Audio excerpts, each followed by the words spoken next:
नमस्कार, मैं हूं अंजलि और आप देख रहे हैं रफ्तार टुडे।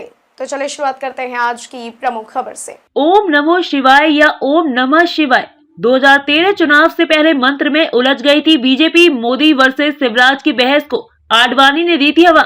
2013 का विधानसभा चुनाव शिवराज सिंह चौहान और बीजेपी के लिए मध्य प्रदेश में बेहद महत्वपूर्ण था। इसके दो बड़े कारण थे। एक तो शिवराज सिंह चौहान खुद को मध्य प्रदेश में बीजेपी का सर्वमान्य नेता के रूप में स्थापित करने की चाहत के साथ इस चुनाव में उतर रहे थे। दूसरा, बीजेपी के केंद्रीय नेतृत्व में बड़े बदलाव की तैयारी शुरू हो गई थी। नरेंद्र मोदी बीजेपी की राष्ट्रीय राजनीति में एंट्री करने के लिए तैयार हो रहे थे, लेकिन बीजेपी का एक बड़ा तड़का उनके खिलाफ किसी और को खड़ा करने की तैयारी कर रहा था। इसमें सबसे आगे शिवराज सिंह चौहान थे।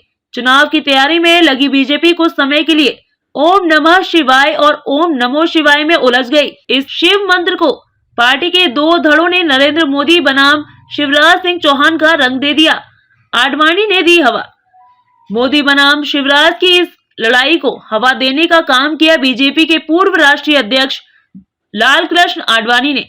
उन्होंने ग्वालियर की एक सभा में कह दिया कि शिवराज सिंह चौहान बीजेपी के नंबर 1 मुख्यमंत्री हैं।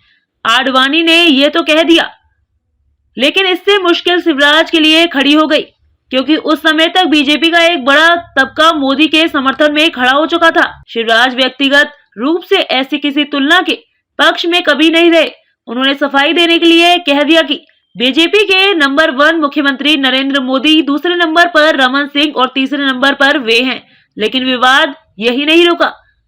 मेनन के बयान से बढ़ा विवाद। इसका अगला चरण तब शुरू हुआ जब बीजेपी के तत्कालीन संगठन सचिव अरविंद मेनन ने यह कह दिया कि 2013 के विधानसभा चुनाव में बीजेपी का मंत्र होगा ओम नमो शिवाय। ओम नमो शिवाय या ओम नमः शिवाय। बीजेपी का चुनाव अभियान इस शिव मंत्र में उलझ गया। लोगों का कहना था कि ओम नमो शिवाय में नमो पहले आता है।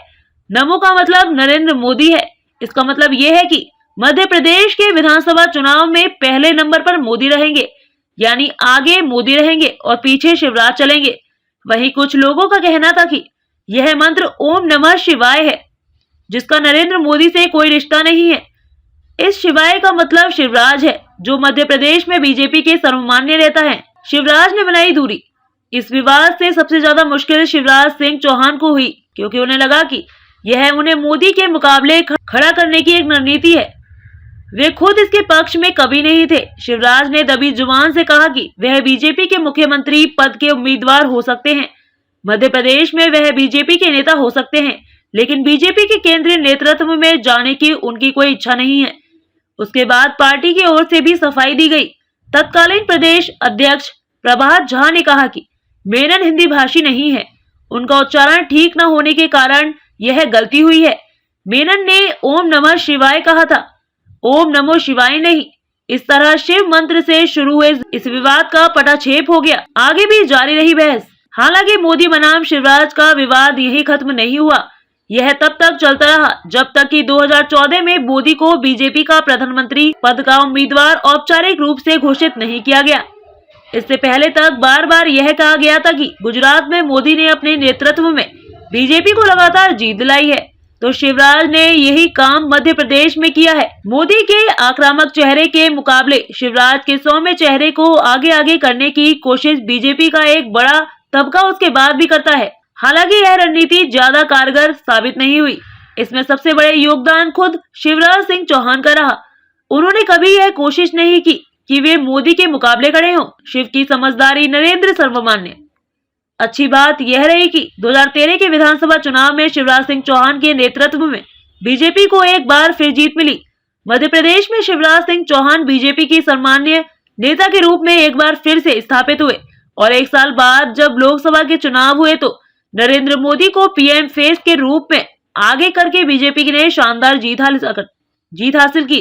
शिवराज ने अपनी ओर से कभी इसमें अड़ंगा लगाने की कोई कोशिश नहीं की, चाहे ना चाहे आज भी कई बार यह कोशिश होती है। बीजेपी का एक तबका अक्सर यह कोशिश करता है कि मोदी के मुकाबले शिवराज को खड़ा किया जाए, लेकिन ओम नमो शिवाय और ओम नमः शिवाय का यह मंत्र ना 2013 में शिवराज को उलझा पाया और ना ही वे आज इसमें उलझने को तैयार हैं। खबरों में अब तक लिए बस इतना ही। मिलते हैं फिर ऐसी ही बड़ी खबर के साथ। तब तक के लिए नमस्कार और देखते रहिए रफ्तार टुडे।